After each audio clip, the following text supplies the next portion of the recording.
I think of all the people I've seen in Iraq, Ukraine, northern Nigeria, where the Christians are under such terrible and almost ignored persecution, and for many other places. But I've never seen as much of the best and the worst of humankind as I have in the past 6 months in Israel and Gaza.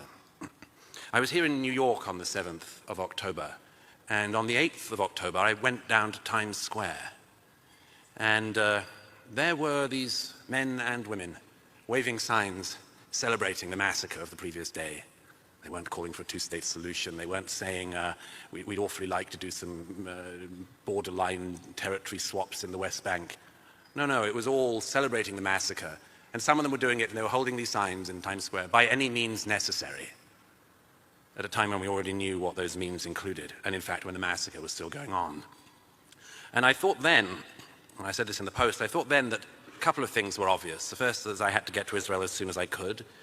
The second was that we were going to see a kind of Holocaust denialism in real time, and therefore I thought I should see with my own eyes everything that had happened, everything I could see. And the third was that I noticed already what I said a couple of days after the 7th. I said, there are some times in your life when a flare goes up and everybody can be seen precisely where they're standing. And that seemed to me to be exactly what happened. I went straight to the sites of the massacres, to the hospitals where the wounded were recovering. I won't give you all of the, or even any of the terrible stories you can hear from there. I joined the experts in the I joined the pathologists in the morgues of Tel Aviv as they were trying to identify the dead. An unbelievable task, which they do with extraordinary delicacy and religiosity, actually. I spent a lot of time with the families of the kidnapped and with the survivors of the Nova Party. But I also had the great opportunity to witness firsthand Israel's response. Because unlike some countries today, Israel doesn't just sit back with equanimity when it's attacked, much as some of the world would like it to do so. One of the fences that the terrorists broke into on the 7th, and I thought immediately as well after the 7th, people aren't going to realize the scale of this. This was a 4,000-person battalion-sized terrorist attack that aimed to go all the way up the center of the country. I felt rather proud, actually, to go back through that fence with the IDF when they were going into Gaza in search of the hostages. I saw the tunnel networks that Hamas has spent all these years building with your money and mine. I have a friend from the British Army, Colonel Richard Kemp, and one day we were standing underneath one of the tunnels that Sinwar had built, in which he's videoed going through. This is the mastermind of the 7th.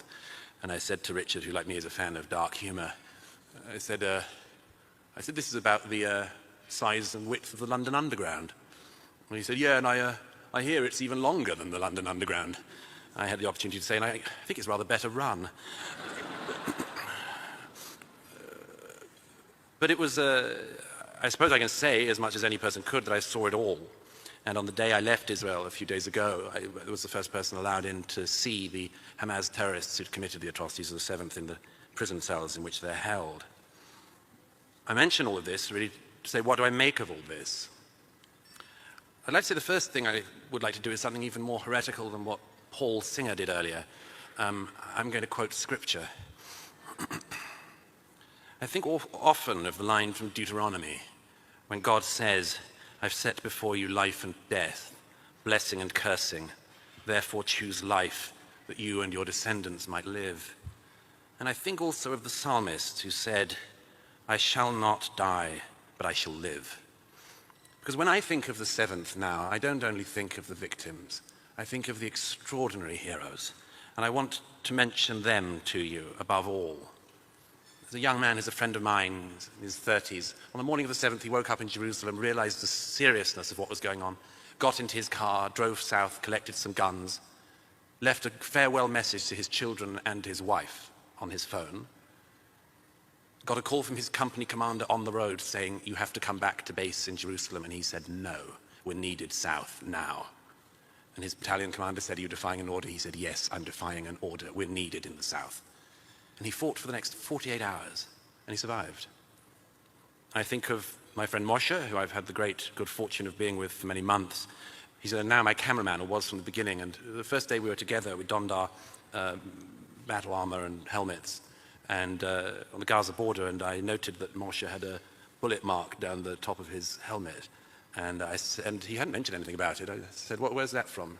And he explained that it was from the 7th. He, every Saturday, would go down to see a friend of his in Kfar Aza, also in the media, and he drove right into the middle of the firefight on the highway. He got out and he fought, and he killed 3 terrorists with his own gun that he carries with him, thank goodness, and he fought for the next 2 days. And he doesn't expect any applause from it or anything like that. Just did what he had to do. I think of the extraordinary Druze men who provided the food at the party, at the Nova party, and who I met a few months ago, some weeks after the atrocities, and who described to me not just what they'd seen at the party, which the world was already trying to deny, but what they'd done, and they didn't see themselves as heroes at all, but because they could understand Arabic, they saved so many young Jews that morning. And when I said to them, why, among other things, did you do it? They're proud Israelis, they're Druze. They said the Hamas hate us even more than they hate the Jews. I think of the Muslim doctor who Hamas held as a human shield at one point in the morning, and who, even after being wounded, saved the lives of other Israelis. I think of the extraordinary people of the United Hatzalah, sort of first responders unit. They all get an alert on their phone, and they all go off and address a car crash. And I spoke to the head of that organization in Jerusalem. He said in 30 years of doing this job, the whole 30 years altogether wasn't like 1 minute that morning. The lights just went off everywhere. And I think of a young woman called Adi Baruch. She was 23, and I was with her family in December in Judea and Samaria. She's a beautiful girl, a photographer, and she decided she had to go and re-enlist after the 7th, and she did. Her parents begged her not to, but she said she had to. And she was killed on her first day by a rocket that landed on her in Sderot. But her parents shared with me the note that she'd left for them in case she didn't make it. And in it she said, among other things, how sorry she was. But she said, I wanted to live life, and now I want you to live it for me. I think, finally, of the extraordinary evening in November last year. I was at the Schneider Children's Hospital when the helicopters came, returning the first hostages, the first children who Hamas had stolen from their homes in the south. And we'd been waiting for them for 2 days. There were 2 days of thwarted exchanges where Hamas deliberately eked it out, more and more torture for families. But when the helicopters emerged, there were 2 of them, and they emerged in the night sky, and the people of Tel Aviv realized what was happening, and every car stopped. I was standing right on the top of the hospital. Every single car in Tel Aviv stopped. And suddenly I noticed there was applause from the citizens, the Tel Avivians. And then there was singing all the way through the streets of Tel Aviv. And I said to my cameraman, what are they singing? And they were singing a song, Hevenu Shalom Aleichem, we brought you peace. And I learned afterwards that, speaking to the helicopter commander, that there was such intense competition among the helicopter pilots to have the good fortune, the honor of returning these children home. Now there's millions of stories like this across Israel, absolutely millions.